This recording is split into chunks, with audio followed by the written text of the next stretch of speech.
Hello, good afternoon. Welcome to Communities Live here at Sheffield Line 93.2 FM. And we have sports presenter Steve Ryder, and we also have PHS Group Robin White. Good afternoon. Good afternoon to you. Hi, Well, Chris. we've got to talk about this. This is one of the most serious topics and it's prostate cancer. And unfortunately, a lot of men don't talk about it, which is a shame, really. And what can we do more to try and get more people to talk about prostate cancer? Well, we've got a great initiative from the PHS group, which is really extending the conversation with their campaign.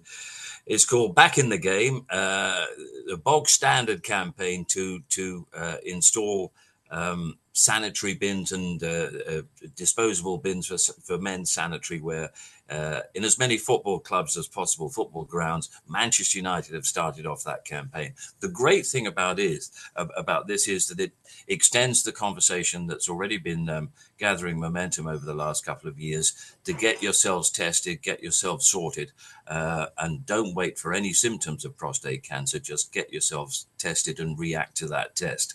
And that's delivered so many positive results, and people needing treatment and people needing care and surgery even. But now the question is, what do we do with the people who are in recovery to make sure that men can get back to enjoying the standard of life and the standard of social life and the enjoyment of life that they had before? Big part of that is going to the local football club, and you should be able to do that without any question marks in your mind about whether you can last 45 minutes or an hour and a half without getting yourself sorted. So PHS have come to the rescue. Great campaign, and it really keeps the momentum going. And I want to ask, because you are a survivor of prostate cancer. So, how did you find out? Did you have any symptoms yourself? Well, that's exactly it, and that's the message that I've been trying to get across over the course of the last year. I found completely by coincidence. It was a routine medical. It flagged up a slightly high PHS, PSR. The I'll start again. Too many PHS. I had a routine medical. It flagged up a slightly high reading. I didn't react to that because it wasn't particularly alarming. My wife did, and sent me along to get checked. And within the space of a month, I was having some fairly fundamental surgery to get it all sorted out. So the warning thing that came for me is, wow, that came along without any symptoms whatsoever. And it was only as a result of getting a test and reacting to that test that put me in the fortunate position of being able to get things sorted before it became, much grimmer story. And that's my experience. And, that's the starting point of the conversation. 1 in 8 people who will have a PSA test will have some results that need to be reacted to. And that's a very, very alarming statistic. And, one that Prostate Cancer UK in particular are really working hard to get under control. And Robin, I want to ask you as well, because if you for some reason you don't get tested. For men who do unfortunately have like telltale signs of prostate cancer, what are the symptoms? One of the once you've had, if as I said, 1 in 8 men, as Steve has said, are likely to be diagnosed with prostate cancer. And if you look at if you just to size that for the community of Sheffield, if you took the 2 big stadiums and they were filled with men, that's 9,000 men would be diagnosed with prostate cancer, and 2/3 of those would suffer from are likely to suffer from urinary incontinence after that treatment.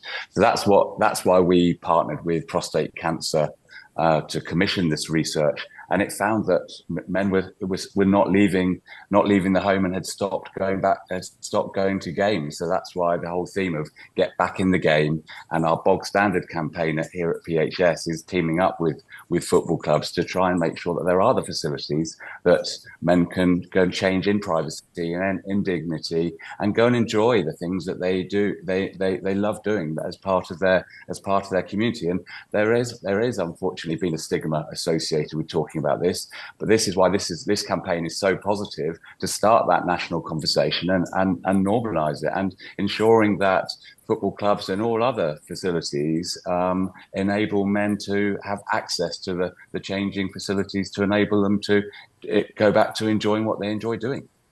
I mean, this is a great campaign, and we definitely need to get things moving as well. I mean, because, like you say, it's a start that Manchester United is the first Premier League club to sign up to the bog standard chart, and we need to get more on board on this. So, what can we do more? What can we do more to try and get more people to be more aware of prostate cancer and the incontinence?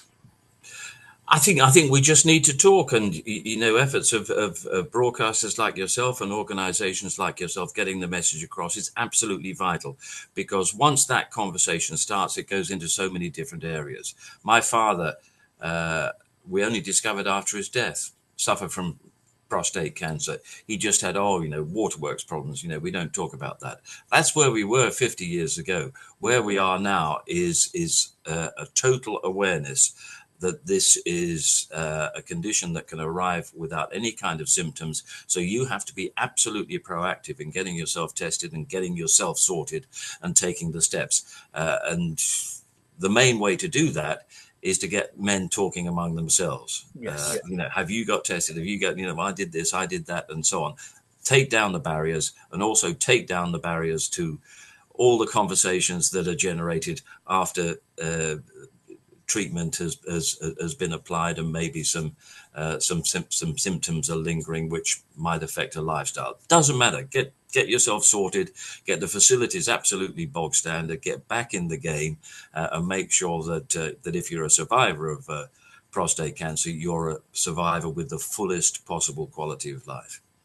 We've also building on that, Chris. We just would like fans to ask their football clubs and other sporting venues, are they bog standard? And just to sign up, and there's plenty of material available on our website, because it's a great opportunity to help the fans go and talk to their clubs about having these facilities for men who experience urinary incontinence. And I've got to say, I mean, there's so many questions I would love to ask on this topic, but unfortunately, we're quickly running out of time. But I want to talk about, how can people find out more information? So you mentioned the website, but can you tell us a bit more about the website, please? Yeah, so if your listeners go and log on to phs.co.uk/back in the game, there's a whole host of material and letters and templates that your listeners can write to their local club or their MP to try and help facilitate and just accelerate this conversation. So that would be a good starting point. And also go onto the Prostate Cancer UK website. There is a health check facility there. That can be your first step in just sort of making sure that you've got everything covered in your awareness of symptoms and your awareness of what might need to happen next. So go to the Prostate Cancer UK website and go onto the health check and get all the information that you need. And could be a lifesaver. It certainly was for me. Steve, Robin, thank you so much for your time. Thank you for sharing that with me. Take care. Thanks, Chris. Okay. Cheers, Chris.